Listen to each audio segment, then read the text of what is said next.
Om Sahana Vavatu Sahanau Bhunaktu Sahaviryam Karavavahai Tejasvinavadhitamastu ma vidvushavahai.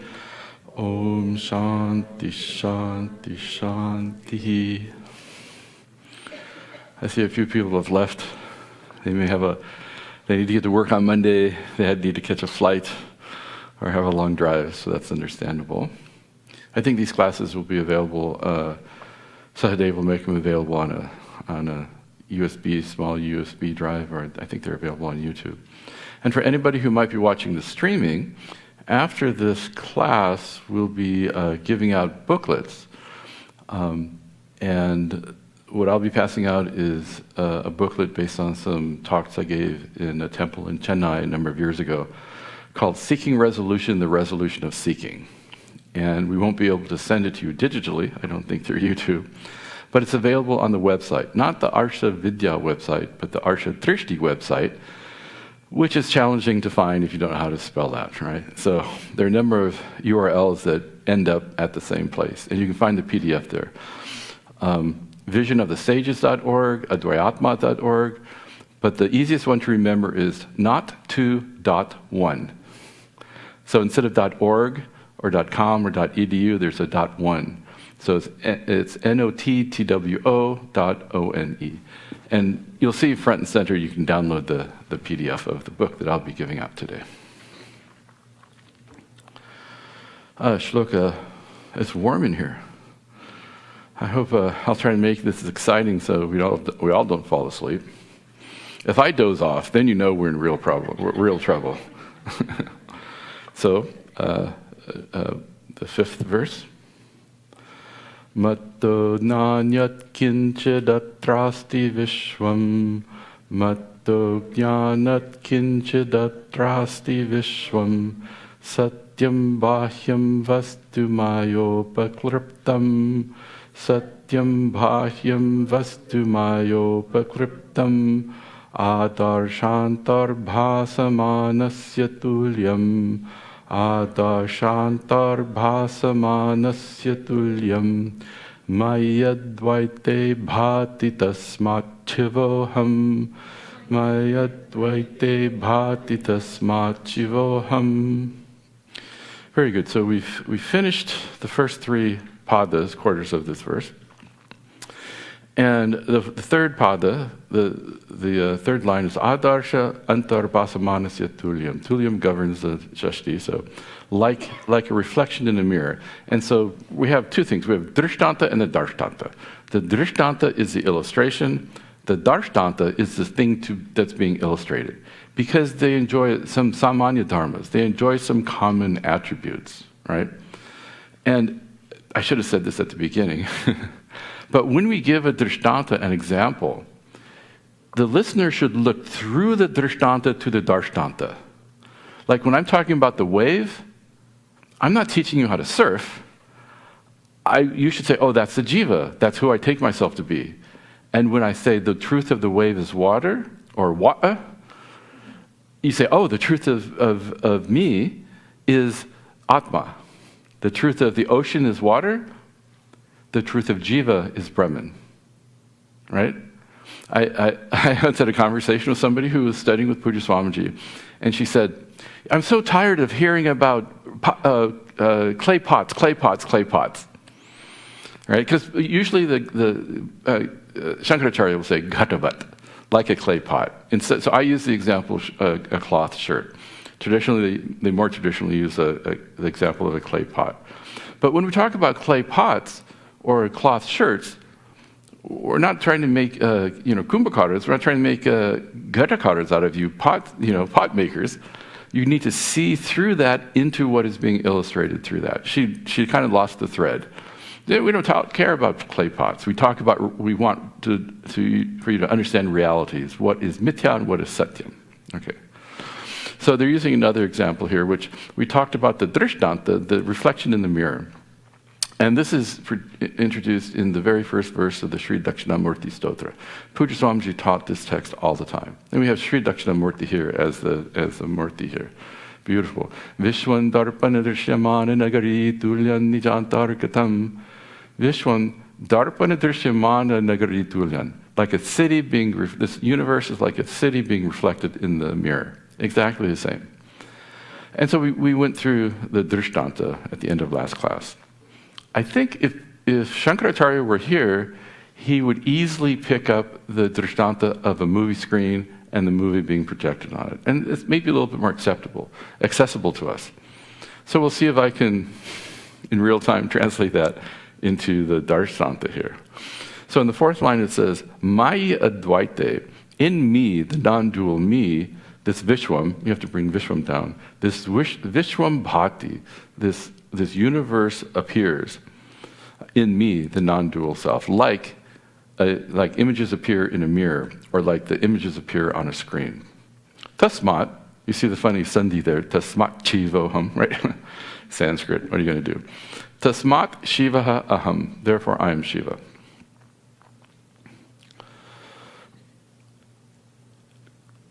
This is only going to make sense if we clearly see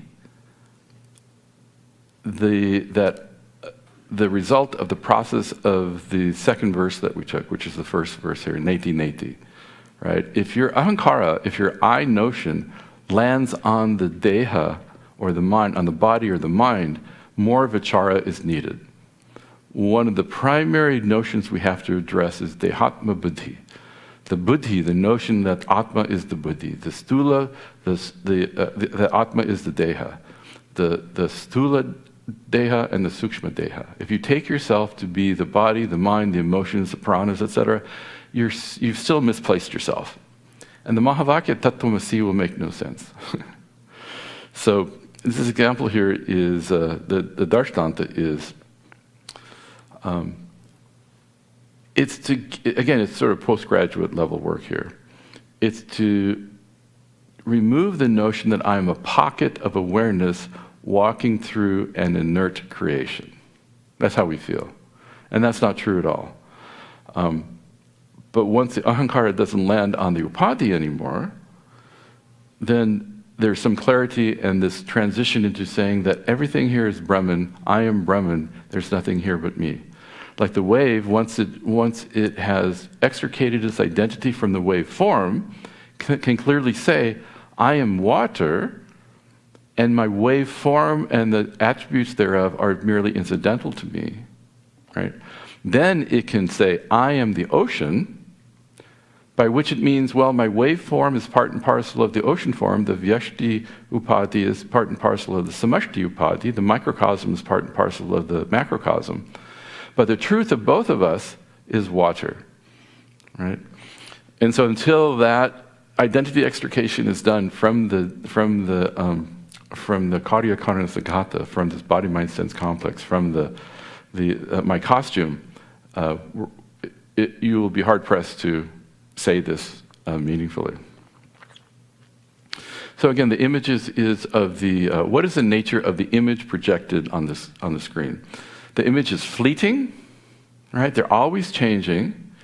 And what's the reality of, remember, when I'm talking about images, I'm talking about the world. So in this example, Atma or Brahman, the Sadvastu, the one real thing is the screen, and that which is projected on it is the world, is the Jagat, is the Vishwam, is the creation. So that's the level of this example here. I think the reason why, I don't think there were many multiplex theaters at the time of Shankaracharya. So I suspect that's why he didn't use this example. But the images that are projected are merely namarupa, right? They're fleeting, they have no inherent reality, right? They're evanescent. And they're completely dependent upon the screen. The screen is Brahman or the screen is Atma.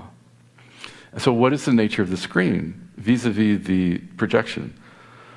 The screen is the only real thing that's there. You wait for the nowadays they have commercials at the beginning of movies. Last time I went to a movie, right?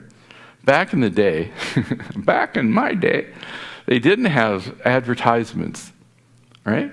In fact, when they started having advertisements before a movie, some of us would boo Because, we were like that. But now it's just normal. But before the movie starts, the screen is blank.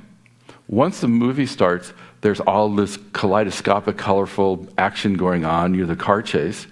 And when the movie is over, you're excited or you're sad or you're in love. It was a tragic bro romance comedy adventure superhero film, right?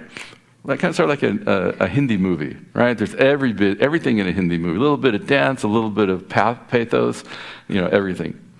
The Swami comes in, they make appearances. But the only thing truly present there is the screen, right? And the images change when they're present and they come and go. Does the screen change? No. Does existence change? No, right?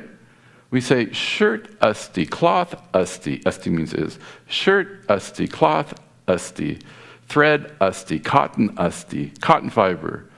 Asti, asti, asti. It all exists. When the shirt loses its astita, when it loses its existence, because now our concept of existence has now been transferred to the shirt, to the cloth, once we realize that the shirt has no independent existence, the existence doesn't come or go at all. This is the sat of Satchidananda Atma and the satyam of satyam jnanam anantam brahma, always present. The screen is nitya shuddha, always pure. When there's a underwater scene that's projected onto the screen, does somebody have to come from the concession stand and dry the screen off? No. It's untouched by what is projected on it, just like the crystal is untouched by the color of the apadika dharmas, by whatever the attributes of the upadhi, right? Nitya shuddha, ever pure. And why is it nitya shuddha? It's a sangha. The screen exists on a different level of reality than that which is projected upon it. This world enjoys a different level of reality than what is real. Brahman is real. Trikalepi tishtati, and it's abadita. You can't falsify existence. You can't falsify Brahman. And it appears in the past, present, and future, which really means it's timeless, right? But the world comes and goes. The world is really evanescent, and it's constantly changing. And it's mithya, and so it enjoys a different ontological status, a different reality, right? The screen is nirvikara, it's unchanging. Everything else is changing. The images. The sadvastu, or the screen, is pervasive to the entire movie. Right? Wherever you look, we pay attention to the details of what's being projected, but wherever you look, there's the screen. Wherever you look, there is Brahman. We'll talk more about that in a minute here. And notice that just as the shirt does, you could think, well, the projected images hide the screen. Not really. It's maybe a frailty of the example, but the shirt doesn't hide the cloth. Mithya doesn't hide the satyam. The pot doesn't hide the clay. Wherever there's mithya, there's satyam necessarily, because mithya has a dependent reality, right? Adhisthana ananyatvam. It enjoys a dependent reality, and the thing upon which it's dependent is always evident. It's an unhidden substratum. Sometimes we talk about it as a substratum, but we think about it as a geological substratum. And one strata hides the next strata, or stratum. I don't know how to decline English words, I guess. But here it's not. It's an unhidden substratum. Tasmat shivoham. All right, let's move forward. We have a couple of verses to do today. So just this verse says that the dharmas, dharma means attribute here. Don't confuse it with, swadharma or anything like that.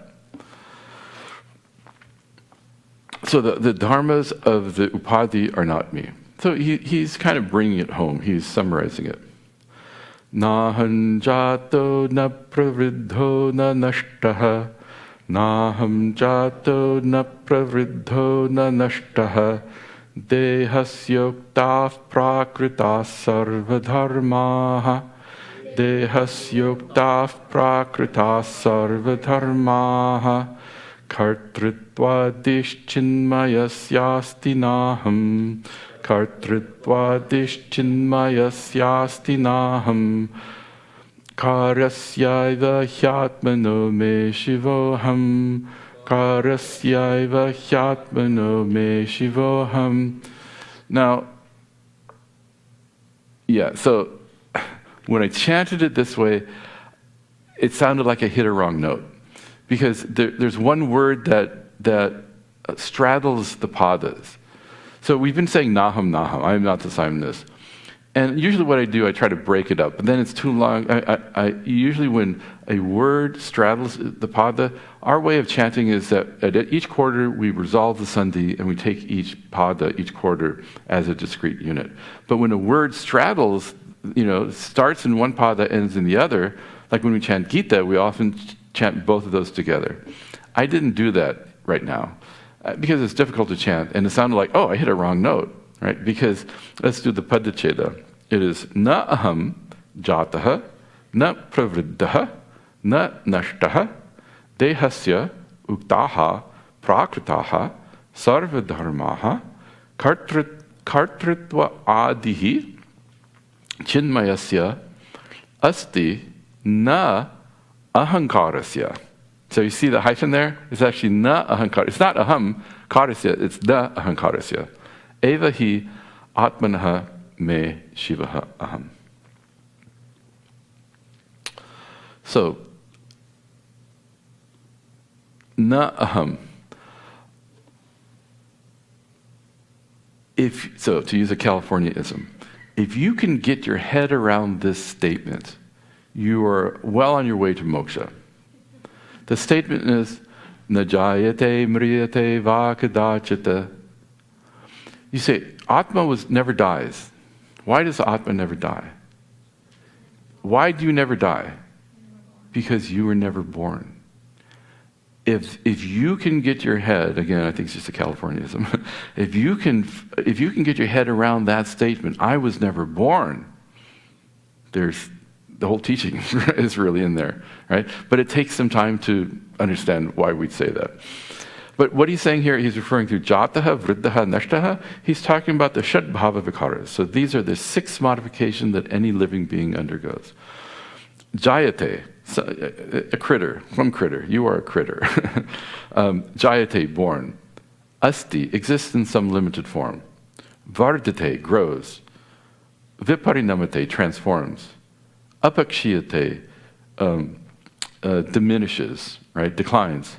Vinashyati, goes away, destroyed. Right? Think of a baby is born, it exists as a baby, it grows through adolescence, viparinamate, the body changes a lot from 20 years old to 60 years old.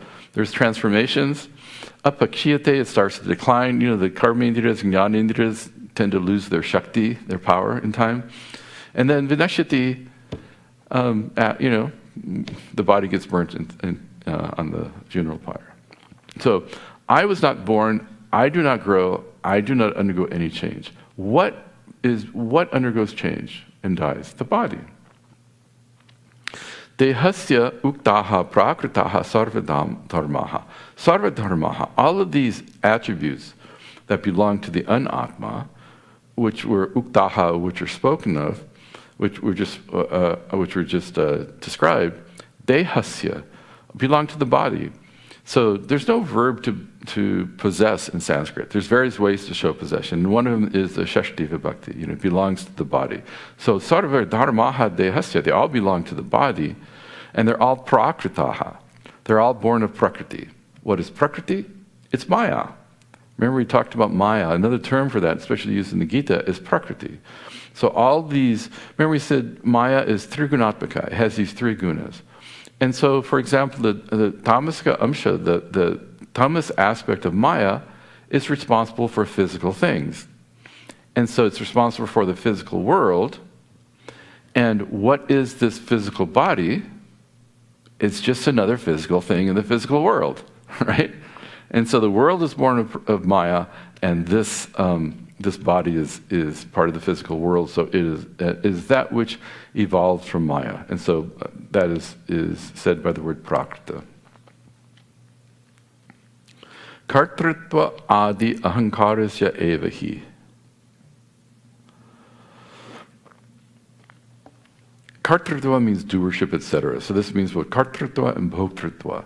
I'm a karta, I'm a bhokta. I'm a doer and I'm an experiencer. To whom do these belong? To Atma or Anatma? They belong to the ahankara, ahankarasya, shashti. He eva, indeed, because eva, indeed, these notions of doership belong to the ahankara. Remember I said ahankara was this I thought. I am, and then this ahankara is this rascal of a thought that tries to predicate something about me. Really, where does action belong? What can perform action? Right? There's three types of the karmendriyas, if you want. Or you can look at it this way. There's manasa karma, kayika karma, and vachika karma. Right? You can perform action through speaking. You can perform mental actions if you like. Or you can perform kayika karma, right? The karmendriyas. You know, the hands can grasp, the feet can walk, etc. Are those atma or anatma? Are those aham pratyaya gochara? Or are they idam pratyaya gochara? Are they the referent of the word I, or are they referent of the word you, or it, tvam, or idam, this? They're idam, they're this, right? There's this ability to speak, there's this body, there's these hands, right? And so these are all the jiva's instrumentation, right? You're the one who has the instrumentation of the mind. The mind is called the antahkarana, the antarkarana. Karana means instrument, antar means inner. Your mind is the inner instrument. Your eyes are an instrument for seeing form and color. The ears are an instrument for hearing frequency and vibration. Right? You're an instrumented individual. You are not your instruments. You know, when your speedometer on the car stops working, you don't say, "Oh, I stopped working." You know. But you get if the odometer stops, you have some legal liability to fix that, because then you may try to sell your car with less mileage than it actually has. Don't ask me how I know that. So, nitya shuddha buddha mukta atma chaitanya na kadachit karoti. This atma does nothing. This atma, the self which is nitya, free of time, nitya shuddha, ever pure, nitya buddha, ever awakened, nitya mukta, ever free. This atma, which is awareness, na kadachadapi karoti, it never does anything. Kaha karoti, who acts? Sri Krishna tells us, Naiva kinchit karomiti yuktaha manyate tattvavit. He says that the one who is yuktaha, the one who has the wherewithal, who has done enough karma yoga and meditation, and who enjoys a natural quietude and a subtlety of mind, who's done the viveka, he is a tattvavit. So he's tuned his jiva up. You know, he is sattva guna pradhana. He has an abundance of these saintly contemplative qualities. And the one who is a tattvavit, the one who knows, tattvam veti iti tattvavit, the one who knows the truth, is he thinks manyate na eva kinchit karomi iti. This is Gita 5.8, I think. I do nothing at all. Right? What works? What does action? You don't do action. The ahankara might say, I am walking, I am talking, I am thinking. An enlightened ahankara would know that was just a way of speaking. An unenlightened ahankara would really believe Atma is walking, Atma is talking, Atma is thinking. Sri Krishna goes on, there's many verses in the Gita. Another one is Gunaha guneshu vartante iti matva nasajjate. Right? The one who knows that the gunas act upon the gunas. Meaning, those things that evolve from Maya interact within those things that evolve from Maya. The domain of the hand is made from comes from Maya, right? It's made of the tamoguna. It is able, the domain of the hand is graspable things. Graspable physical things are a product of Maya, right? The eyes see things. The eyes, remember I said that the Jnanendriya are evolved from the Sattva Guna aspect of Maya, because the senses seem to be awareful. They borrow the awarefulness of the mind, which is borrowed from Atma, and they become aware of the creation. And their domain is things are rupa, right? Shabda, Spasha, Rupa, Rasa, Gandha. These are the domains of the five senses. So the eyes can see things that are seeable. All of those, those instrumentation and the objects of their instrumentation are all anatma. Atma, ahang, I do nothing. I do nothing. I have a whole list of Gita shlokas here, but we don't have time to go over them. And then he continues, Chinmayasya atmanaha me na asti. They don't belong. They belong to the ahankara, meaning the ahankara claims ownership of the instruments and says, I am the jiva's instrumentation, and therefore I perform action. Chinmayasya atmanaha me na asti. These do not belong to me, the Atma who is Chinmaya. Now this Maya is Maya. I love that. Gara. Sorry. I've been obsessed by that. When I learned to do that, I thought, and it's not Maya. So there's two, especially English speakers. We have to be very careful, the difference between Hreswa Akara and Dirgha Akara. Right? Iti, Panini says at the very end. He says that because they mean completely different, they can mean completely different things. Right? We often, from English speakers, we often don't pronounce it correctly, like Hatha Yoga. Okay, well. But, so there's a huge difference. Let's say a mother tells a child, put the mala over the head of your grandmother. Beautiful. If you have a mala, the child will take a beautiful, colorful, fragrant garland and put it over grandma's head. If the mother says, take mala and put it over grandma's head, you're going to have a completely different discussion after that. Your family dynamics are going to change tremendously, because mala means dirt. Mala means sewage, right? So be careful what you say. This is Chinmaya, not Chinmaya. Right? It's not the Maya we're talking about, it's the Maya. Okay. So it doesn't be, none of these, the results of action do not be, the action, the karma, and the kartrutvam does not belong to Atma, and the karma does not belong to Atma, and the karma phala does not belong to Atma. So once the kartrutvam is badita, once your sense of agency is falsified, then for jnani there is no karma. There is no. So we have this huge backlog according to the model of karma, which is a beautiful model. It's a belief. We don't know. I've never seen my karmic bank account, but apparently there's endless punya and papa there, and so there's this bank account, and it's in the name of the jiva. It's in the name of the kartra. It's in the name of the karta, of the doer, right? And so, called the sanchita karma. And now that the kartrutvam is seen through as just being as though a mirage, that bank account is now unclaimed. And in the end, it just resolves back into the universe. There's no owner of that whole karma bank account. That's a whole, we could talk a whole class about prarabdha karma and sanchita karma and agami karma and punya and papa and all that, but maybe next time. So, Shivoham, I am Shiva. And then, as I said, this is a Panchakam, 5 verses, and yet we see a 6th verse.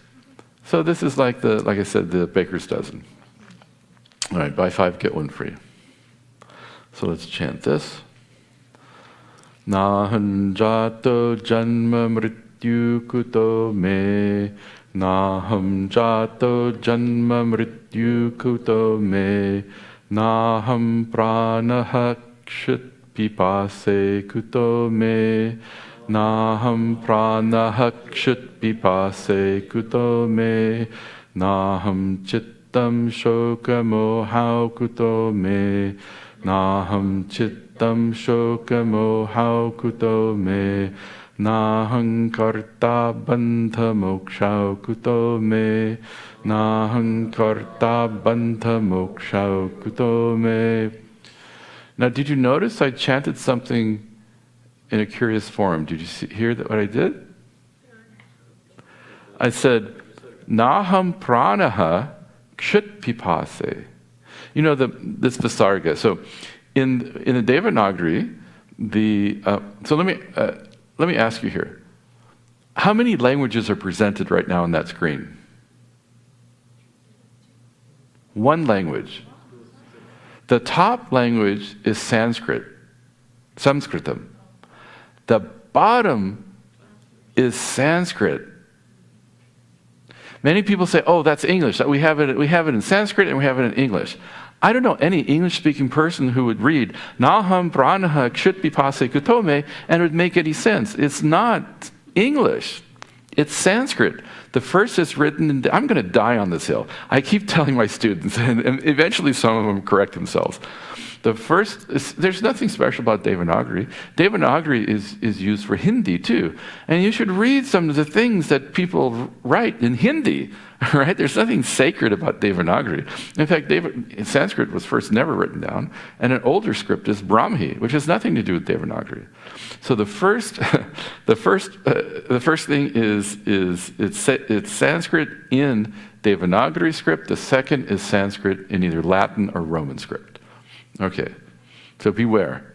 I'm listening. If you ever say this is Sanskrit, you will be there'll at least be a manasa correction in this Swami's buddhi. It may not articulate it, but and so when we say pranaha, so you see naham jato janma. The word is actually jataha, but this visarga is very unstable in Sanskrit. So the visarga in the Devanagari, it looks like a colon, like it would look in English, a dot over a dot. And in the transliteration, it's H with a dot under it. And it undergoes a lot of transformation, how it's pronounced depending on the context. And so when jataha, when the aha meets the voice of janma, it changes to jato. So Sanskrit rules, right? We do this too, right? When we say the word tennis shoe, nobody says tennis shoe. We say tennis shoe. Tennis shoe. What's happening there? The sa turns to sha because it's followed by a sha. These rules are codified in Sanskrit. So one of the first things you learn are all these sandhi rules. Euphonic combination is what it's called in English. So the jataha turns to janmo. Now pranaha, there's a rule that says when the akara, when a plus visarga plus the ksha, it's a more general rule, but it's usually just this one context. When the visarga is followed in a certain context, followed by the ksha of kshut, you have to pronounce the whole visarga. So that's why, even though it adds another syllable to the meter, you say pranaha kshut. Anybody know Sri Rudram here, chanting? Some people know Sri Rudram. Some people know Sri Rudram. I don't see everybody's hand who knows Sri Rudram. We need to stay awake. So we see this in Sri Rudram too. So we see Namo Namo Rutebhyo Ratapatibhyashchavo Namo Namo Mahadbhyaha Kshulakebhyash, right? Mahadbhyaha Ksha, right? We pronounce the Visarga there. Vo Namo Namo Ratibhyo Ratapatibhyashchavo Namo Namo Ratebhyo Ratapatibhyashchavo Namo Namas Sena Abhyas Senanibhyashchavo Namo Namaha Kshatrabhyas. There's another one there. So that's why we do it. There's a rule for that. There's a rule for everything. Anyway, have you had enough Sanskrit lesson? As if this Swami thinks that a Sanskrit lesson would wake people up. So, the Padacheda, I don't think I did that yet. Na aham jataha, janma mrityu kutaha me. Na aham pranaha, kshud pipase kutaha me. Na aham chittam, shoka mohau kutaha me. Na aham karta, bandha mokshau kutaha me. And these are rhetorical questions. Kuta means kasmat, it's tussle. It means, literally means from where, but also means how. Where? Where is? From where did this come? Or how is there? How is there what? Right? Na aham jataha. I was not born. So janma mrityu dual. How is, for me, me, mama, for me, or how is there birth or death? Na aham pranaha. I am not by pranas. Right? Remember, the pranas are the vitalizing forces, the respiratory system, the digestive system, the circulatory system, etc. And so I am not by pranas, so hunger and thirst are a function of pranas. So kshud means hunger and pipasa means thirst. Pipasa actually is coming from a sananta tatu. So pa means to drink. Pipasa means that plus so it's the desire to drink. So if you have the desire to drink, hold,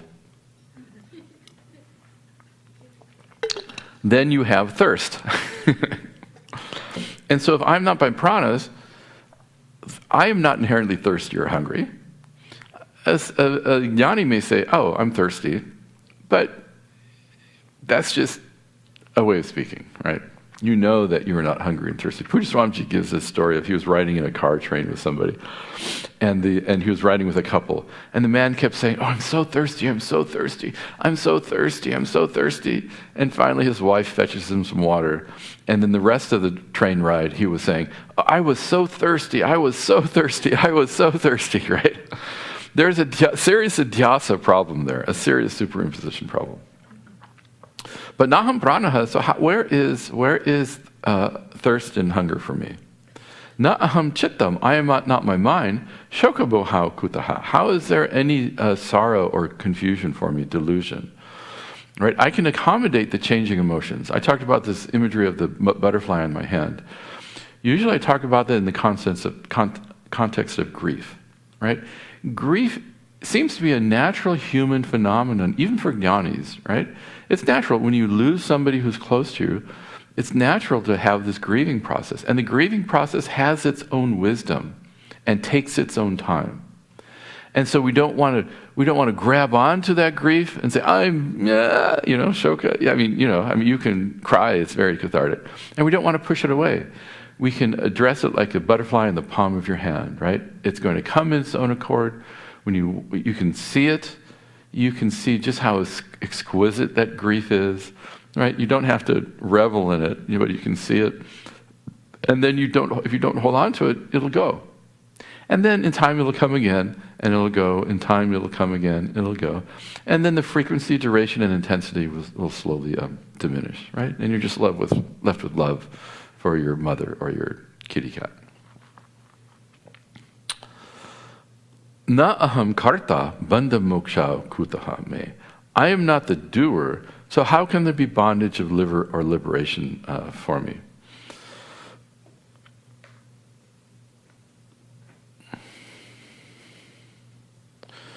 This is not really a beginner's teaching.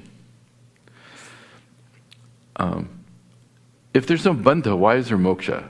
You can't short circuit this process. So at the beginning, we're told that one must have tivra mumukshutvam, an intense desire for moksha, and that will put you on the right path and keep you on the right path, right? And intense desire, as intense as a deeptashiras, as intense as someone whose hair is on fire runs to the ocean to dive head first to put out the fire. That is the recommended intensity one should have for desire. The desire for kama, artha, and dharma have all been left behind, just like the bald man walking through the shampoo aisle. And all you want is moksha, because all those desires resolve into desire for moksha. Atmanastu kamaya, sarvam priyam bhavati. The only reason we find any satisfaction in external kama or artha or dharma is because it reveals temporarily the pleased self. Everything is done, but the pleased self is always present, but it's hidden by adhyasa, avidyaja adhyasa, ignorance-born superimposition. Right? And so once that purushartha nishchaya is there, once that clear ascertainment of what's really going to satisfy me, then all we want is moksha. You can go to your job and do all that stuff, but when your priority comes, the highest, moksha is the highest, because that's what's really going to satisfy you. Atmanasta kamaya sarvam priyam bhavati. Everything is desirable for the sake of the self.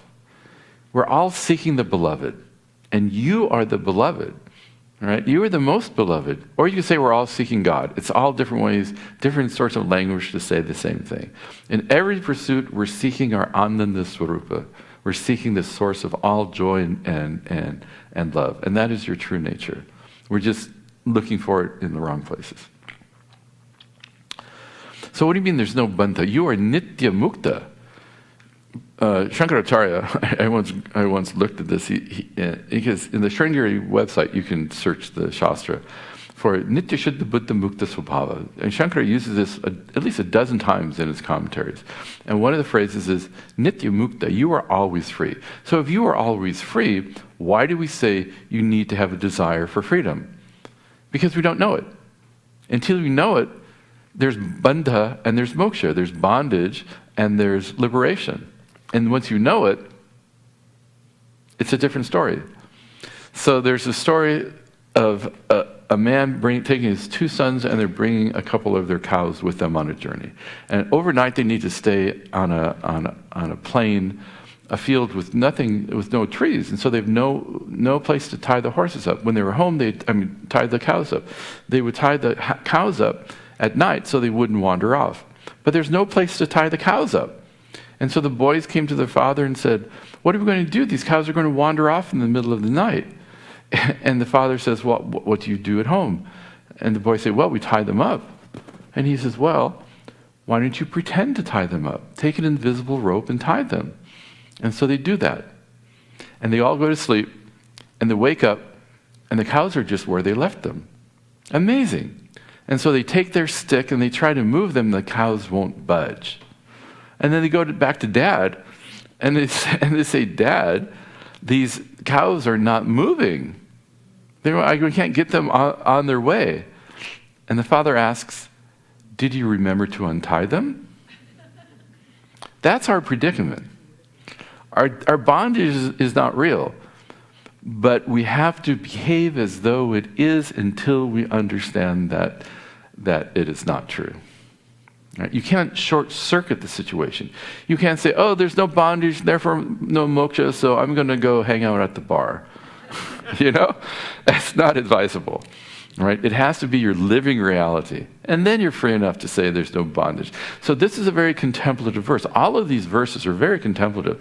You can sit at your puja and your altar and chant these and savor each nugget of profundity that they're presenting, and try to understand and assimilate. And if you don't understand, then continue with the vichara and the study.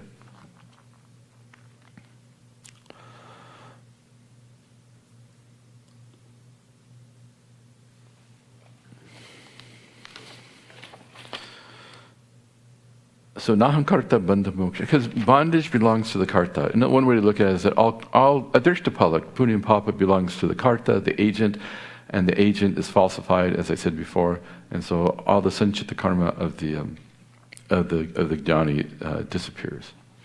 Actually, there's some texts say, well, there's still agami karma. There's still some action being done by the body of the jnani. Jnani means one who has jnanam. Right? They may accidentally step on a bug or something. What happens to that adrishtapala, that subtle result, punya and papa? So I think Tattva says this. He says, well, the subtle result of any papa that a jnani happens to do, any adharma, accrues to those who speak badly about the guru, and any punya that the jnani happens to do accrues to those who speak highly of the guru. Who knows, right? It's a fun thing to say. I don't, anyway, maybe sort of an insurance policy is that people don't give. Many gurus deserve the bad rap they get. Who's to say? So I want to take these last 15 minutes to talk about how does this for excitement? I'm going to read you Shankara Bhashya. But it's one of the most exquisite writings, along with the Dhyasa Bhashya. It's one of the most exquisite pieces of writing that Shankara ever did, I find. I haven't read all of everything that he's written in Sanskrit, but it's just extraordinary. And hopefully it'll sort of sum things up. It'll sort of sum things up. So I think it's in the first Adhyaya, third Vali of the Katha Upanishad, mantra 14. Shlokas in Upanishads are often referred to as mantras because they're Shruti. So there's one phrase which many of you might have heard: Uttishtata jagrita prapya varan nibodhata. Does that sound familiar to anyone? Yes. Yeah, a few people, yeah. So he introduces this. The style of the commentary is that he'll introduce a mantra, and then each word he'll paraphrase, he'll give a synonym, etc., and he'll explain the context. And he begins this particular bhashya on this mantra where he says, Marichi Raju Gagana Swarupa Darshanena Marichi Udika Raju Sarpa Gagana Malani Eva. I'll paraphrase. So he says that there's this, as we've been studying here, there's a process. Later he'll use the word pravilapya, resolving. So the snake resolves into the rope once the reality of the rope is seen. It's a way of speaking, right? You can say it's badhita, it's dismissed, it's falsified, but you can say it resolves into the rope. The snake resolves into the rope because the rope is the only thing there, right? The shirt resolves into the cloth because the reality of the shirt is the cloth. The wave resolves into the water. Once you know the truth of the wave, you could say, I see water, right? In the vision of the wave is the vision of the water, right? So when the rope, he actually used the word Rajju Sarpa, the rope snake. When the Marichi Udaka resolves, Udaka means water, Marichi means a mirage. It's a different ball game. When your concept of water being in the mirage is dismissed. There's two types of adhyasa. We've been talking about adhyasa, the superimposition of something due to ignorance of its nature. When the snake is falsified, we see the rope, and the perception of the snake disappears. We will no longer see the snake. We'll only see rope, because now we know the rope. This is artha adhyasa, that the object itself disappears upon recognition. When a jnani sees the world as mithya, just like the snake had no reality, when the jnani sees the world as mithya, does the world disappear like the snake disappeared? It's going to be hard for the jnani to find his bowl of upma in the morning if the world disappears, right?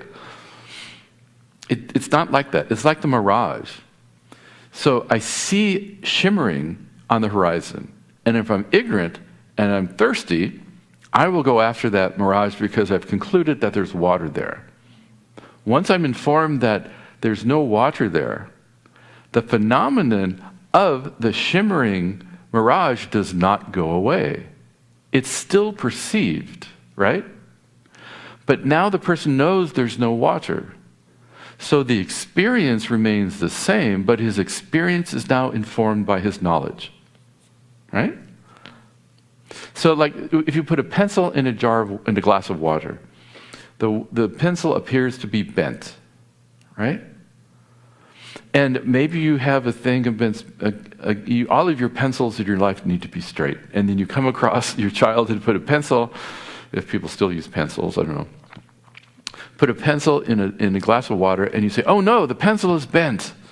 How atrocious, right? But then you realize that the pencil is not bent, the pencil is straight.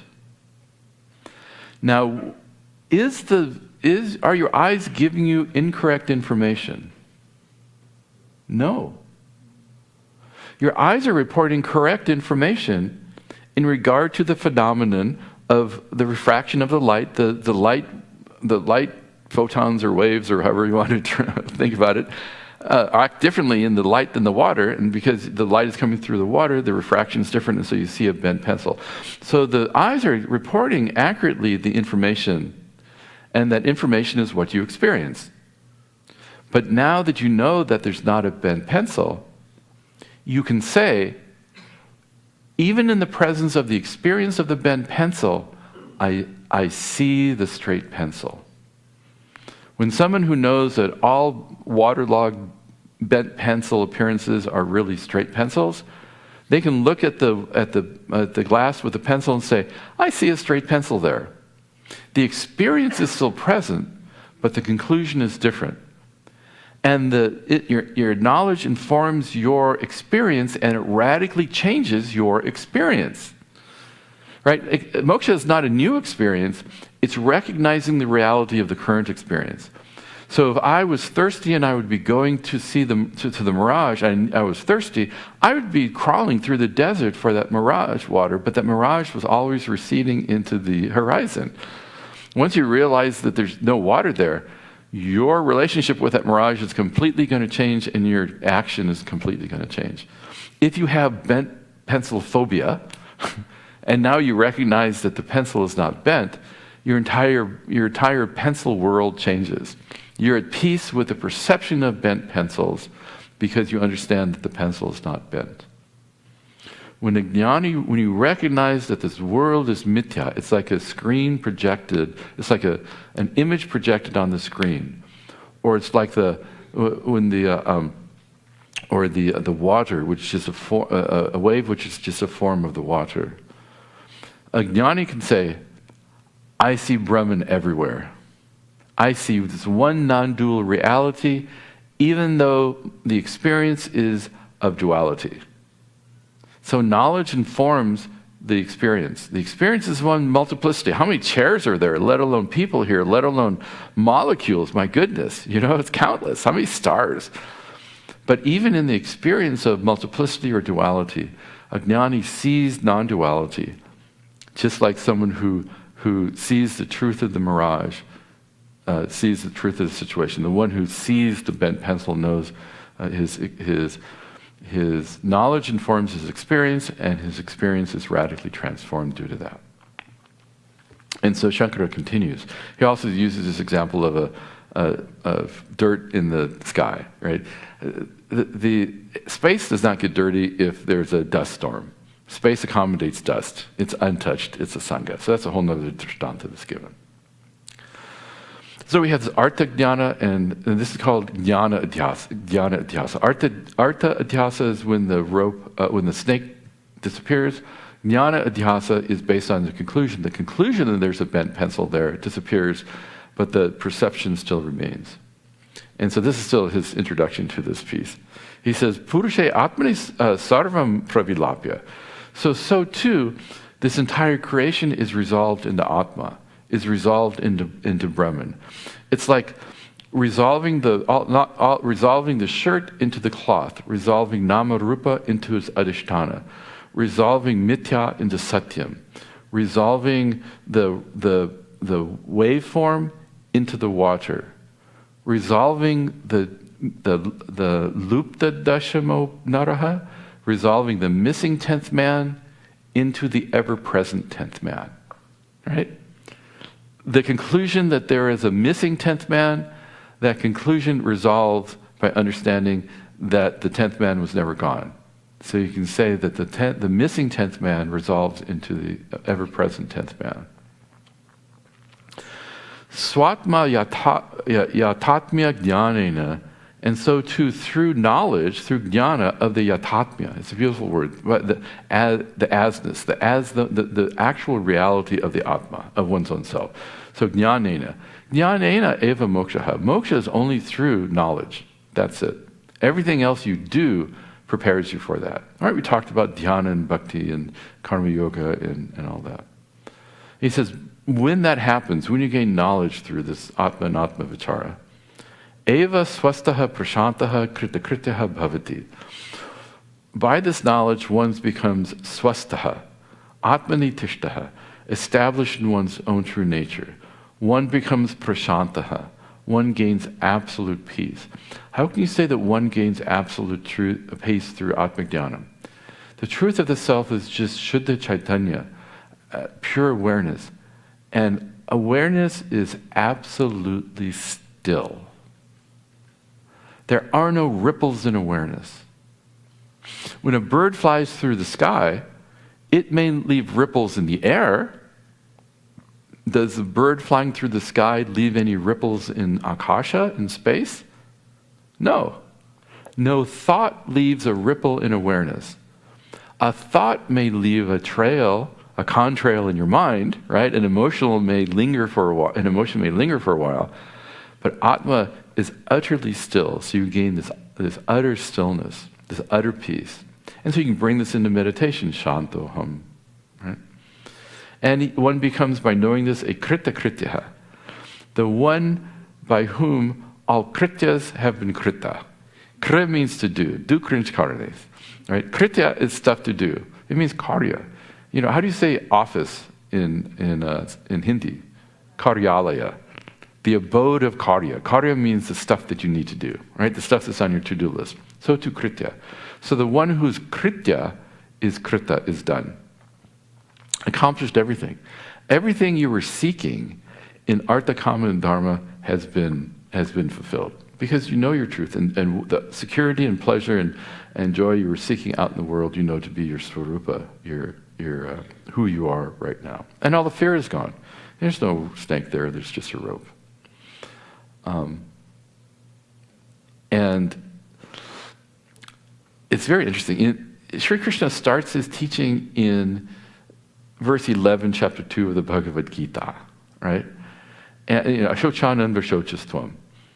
You're grieving for no reason. And he ends his teaching in verse 66 of 18th chapter. Ma shuchaha, don't worry, right? And everything in between is an elaboration of that. But it's very curious. The 10th verse, the verse right before he starts teaching, he says, Tanuvacha Hrishikeshaha prahasanniva bharata sena yorubayor madhye vishidantam idam vachaha. Hrishikeshaha, Sri Krishna, says to Arjuna, Arjuna is to him who is vishidantam, who is despondent. He's fallen back in his chariot going, Krishna, I don't know what to do. I'm so sad, I'm so confused. And Hrishikeshaha, Sri Krishna is described as prahasan iva. Prahasan means, iva means as though smiling. It means he chuckles. Arjuna is despondent. Why would Sri Krishna chuckle?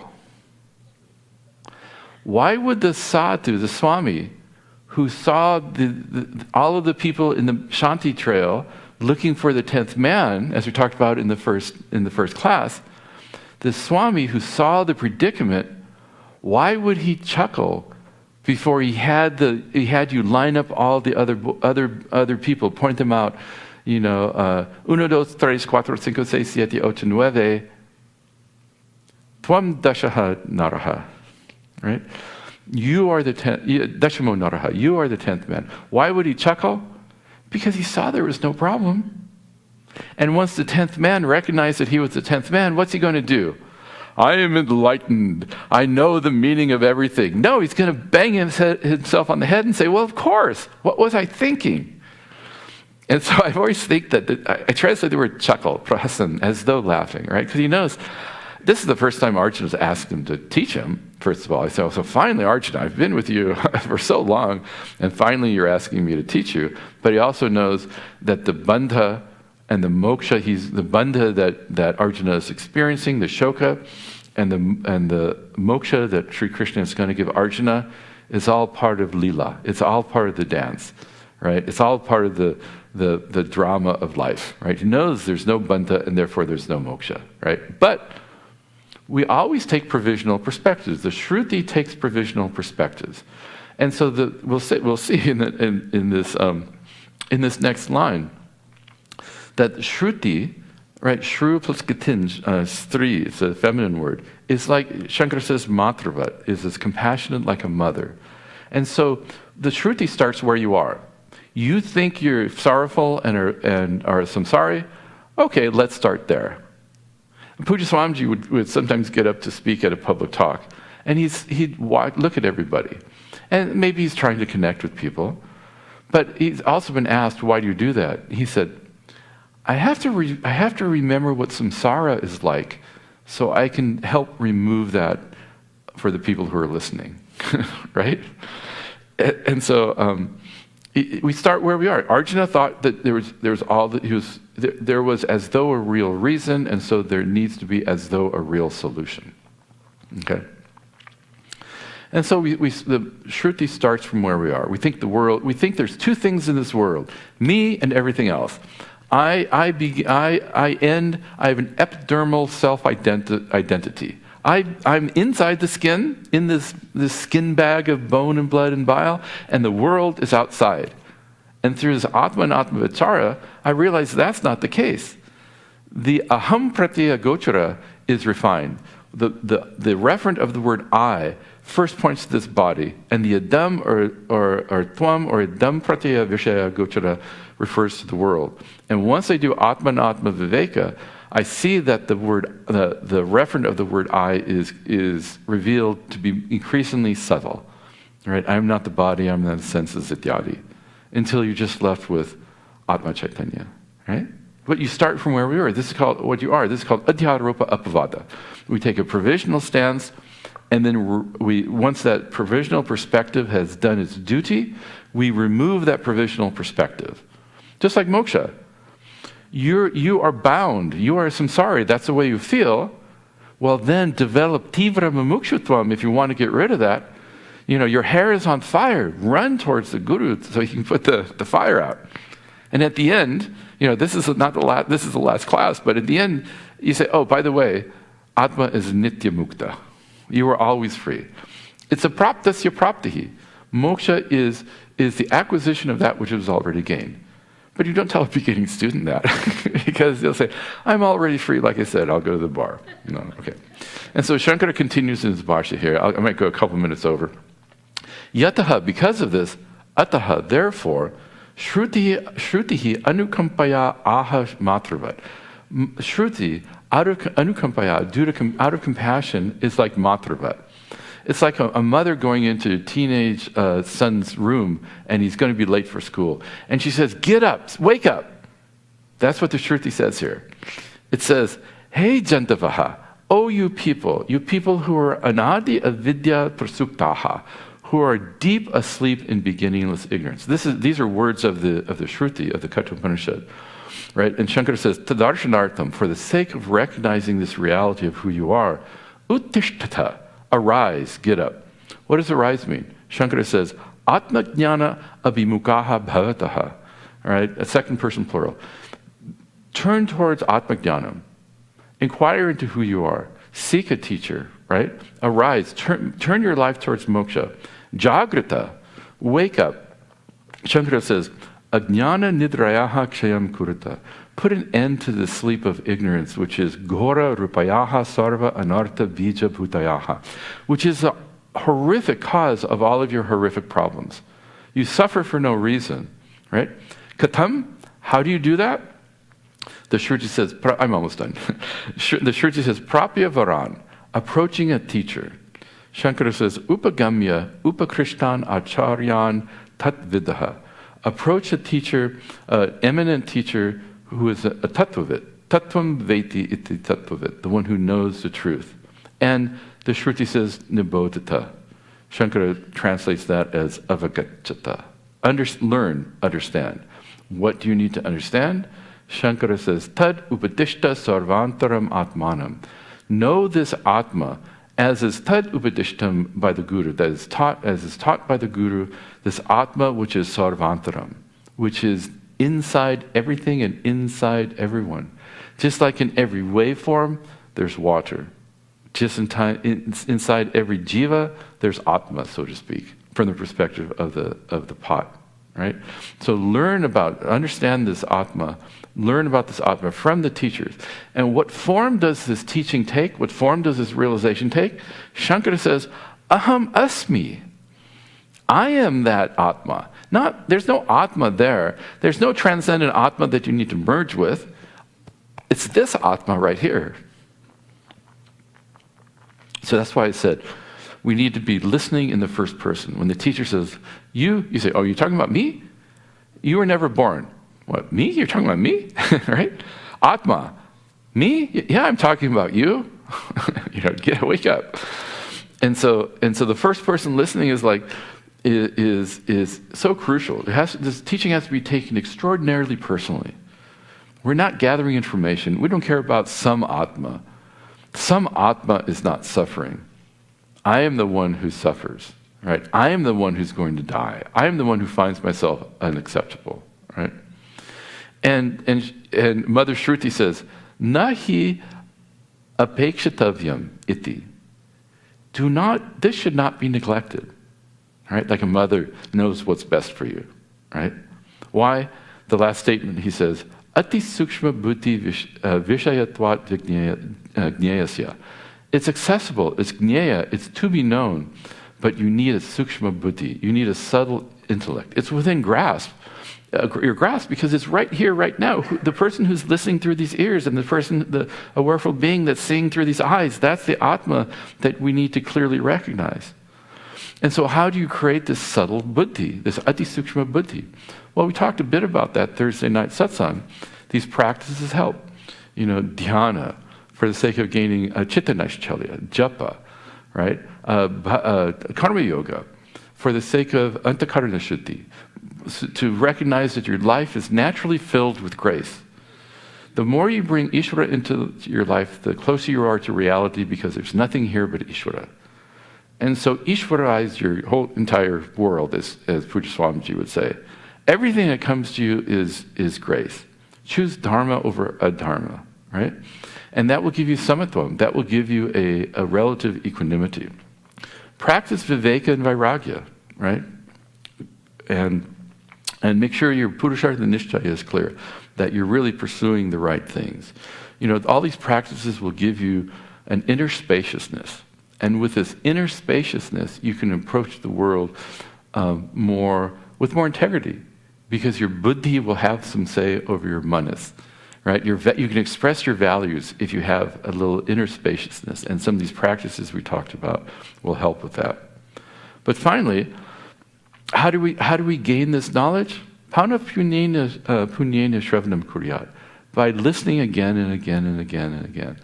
So finally, I'll say, if you've had any aha experience listening to Swami Muktatmananda ji, or you had any aha experience while this text was being unfolded, or you got a glimmer of profundity, a glimmer of inspiration, right? A glimmer of wow, right? That's the seed of moksha. That's the ember you need to keep alive until it grows into a flame. We wear these orange clothes. It's supposed to represent the flame of knowledge, right? So hold tightly to the feet of the guru. Meaning, what's the guru? Don't hold tightly to the feet of the guru. You don't want him to trip. What it means is hold your heart. Have your heart hold the teaching dearly. And pursue this, right? Until it becomes your living reality. Tatastu. Om Tat Sat.